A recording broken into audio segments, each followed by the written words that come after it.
Hello everyone! Ayan, dito kami ngayon sa Pabo.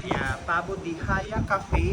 Open sila ng 10 to 10. Para tikman ang kanilang Oo. soto. Ayan, ipapakita ko sa inyo yung kanilang ang mga menu. Ayan ang menu nila. Tikman natin ang kanilang soto. Ayan, yung nga lang pag talaga pupunta ka dito, talagang sasadyain mo siya, no? Oo. Kasi mag-aano ka siya talaga magta-travel ka ng very adventure yung ginawa namin. Akala ko tikman na natin yung kanilang sabaw. Ayan, medyo nalalaban yung aming camera Ang kasi soto, mahangin na siya. Oo, kasi tabing po ito, tabing dagat. Ayan, ang sarap ng kanilang sabaw. Parang baliktad. Bakit? Ito na. Ako yung yellow, ikaw yung Ay, white. gano'n? Oo. Pero man in-order mo?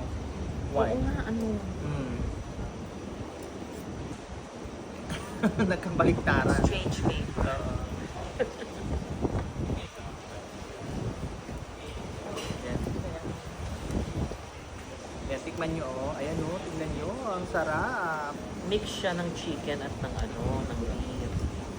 Ito ang kanilang soto special. Oo.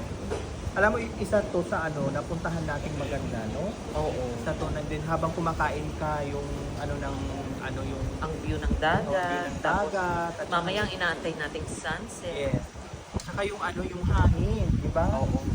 Yun nga lang, medyo madilim lang yung video namin siguro kasi against the light na. Pero sayang kasi pag hindi namin to background yung dito sa likuran namin. Maganda kasi siya. Oo.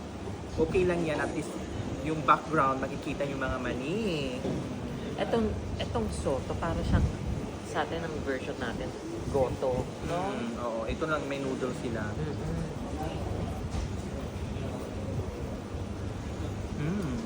Sarap.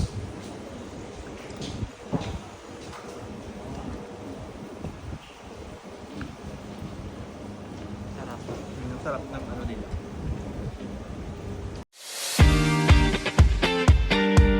Another day, another dollar. Hello everyone. Please like, share, and comment. Love, love, love.